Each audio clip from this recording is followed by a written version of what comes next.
1998 সালে পশ্চিমবঙ্গে কংগ্রেস থেকে বেরিয়ে এসে নিজস্ব দল তৃণমূল কংগ্রেস খোলেন দলনেত্রী মমতা বন্দ্যোপাধ্যায়। তখন রাজ্যে বামেদের রমরমা শাসন চলছে। তৃণমূল কংগ্রেস দল খোলার পর রাজ্যের যুবক ছেলেমেয়েদের মধ্যে একটা উন্মাদনা দেখা যায়। প্রচুর যুবকরা যোগদান করে তৃণমূল কংগ্রেসে, যেটা সেই সময় খুব ভালো চোখে নেয়নি তৎকালীন বাম সরকার। একের পর এক অত্যাচার নেমে এসেছে তৃণমূল কংগ্রেস কর্মীদের ওপর। অনেক তৃণমূল কংগ্রেস কর্মী শহীদ হয়েছেন সিপিএম এর হারমাত বাহিনীর কাছে।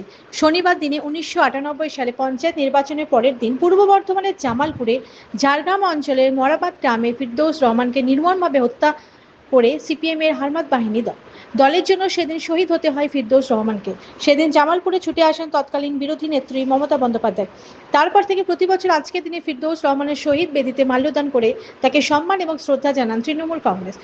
শনিবার ফিরদৌস রহমানের শহীদ বেদিতে মাল্যদান করে তাকে শ্রদ্ধার সঙ্গে স্মরণ করেন বিধায়ক অলোক কুমার মাঝি, ব্লক সভাপতি মেহমুদ খান, পঞ্চায়েত সমিতির সভাপতি পূর্ণিমা মালিক, সহ সভাপতি ভূতনাথ মালিক, অঞ্চল সভাপতি শেখ আলিউদ্দিন সহ অন্যান্য নেতৃত্ব ও কর্মীরা। বিধায়ক বলেন, দল শহীদদের ভোলেনি, তাই ক্ষমতায় আসার পর দলনেত্রী তথা মুখ্যমন্ত্রী মমতা বন্দ্যোপাধ্যায়ের নির্দেশে রাজ্যের সমস্ত তৃণমূল কংগ্রেস কর্মী শহীদদের সম্মান এবং শ্রদ্ধার সঙ্গে স্মরণ করা হয়। ফিরদৌস বাবু দলের জন্য শহীদ হয়েছেন, তার এই আত্মত্যাগ কখনো ভোলার নয়, তাই দেখানোর পথেই তারা এগিয়ে যাবেন বলে তিনি জানান। মেহমুদ খান বলেন, ফিরদৌস রহমানের মতো মোট 5 জন শহীদ হয়েছেন এই জামালপুরে। সেদিন ছুটে এসেছিলেন তৎকালীন বিরোধী নেত্রী মমতা বন্দ্যোপাধ্যায়। কত শত তৃণমূল কংগ্রেস কর্মী শহীদের বিনিময়ে দল আজ ক্ষমতায়। রাজ্যের মানুষ 34 বছরের বাম শাসনের নাগপাশ থেকে উদ্ধার পেয়েছেন। দলনেত্রীর নির্দেশে প্রতি বছর আজকের দিনে ফিরদৌস রহমানের শহীদ বেদিতে মাল্যদান করে তাকে সম্মান এবং শ্রদ্ধা জানানো হয়। তিনি আরও বলেন, ক্ষমতায় এসে দল তার পরিবারের একজনকে চাকরি করে দেয়। তিনি বলেন, ফিরদৌস রহমান সহ জামালপুরের সকল শহীদদের তারা কখনো ভুলবেন না। এ বিষয়ে মেহমুদ খান সাংবাদিককে কি বললেন, জামালপুর থেকে আশিস কুমার ঘোষের রিপোর্ট। আমাদের 1998 সালে সিপিএমের হাতে তখন খুন হয়েছিল আমাদের ফিরদৌস রহমান। জামালপুর ব্লকে এই আন্দোলন করতে গিয়ে আমাদের 4 জন শহীদ হয়েছে। ইশাক মল্লিক, পাঁচুকবা রুইদাস, উত্তম ভুল, ফিরদৌস রহমান।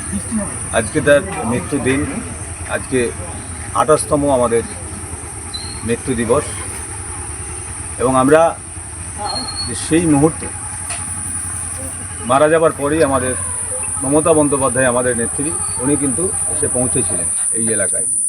তখন একটা ত্রাস তৈরি হয়েছিল গোটা জামালপুর ব্লকে, যাতে এরকম কিছু মানুষকে যদি পৃথিবী থেকে সরিয়ে দেওয়া হয়, তাহলে আমরা একই সঙ্গে একই বয়সে, সেই ক্ষেত্রে সেটা একটা সিপিএম তখন চেয়েছিল আমাদেরকে দমানোর জন্য। তখন ওই প্রতিরোধ করেছিল, করার পর তাকে কুরুল দিয়ে মাচায় ঘুমাচ্ছিল। তখন আমাদের ভোট গণনা চলছিল। আমাদের এখানে সেই মুহূর্তকে কুরুল দিয়ে মাথায় আঘাত করে তাকে মেরে দেওয়া হয়।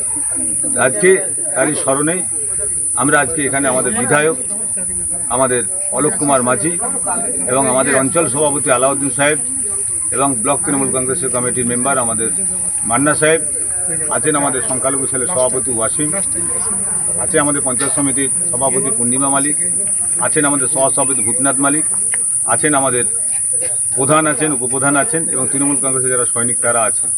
এবং ওর এখন পর্যন্ত যে স্বপ্ন ছিল, আমরা চেষ্টা করি যতটা পূরণ করা। আগামী দিনে যেটা আছে সেটা আমরা পূরণ করব এবং ওনার আত্মার শান্তি কামনা করি, এটুকুই বলি। এবং সকলে, ওনার মা, ওনার দাদা, ওনার সুস্থ থাকুন, এটুকুই কামনা করি।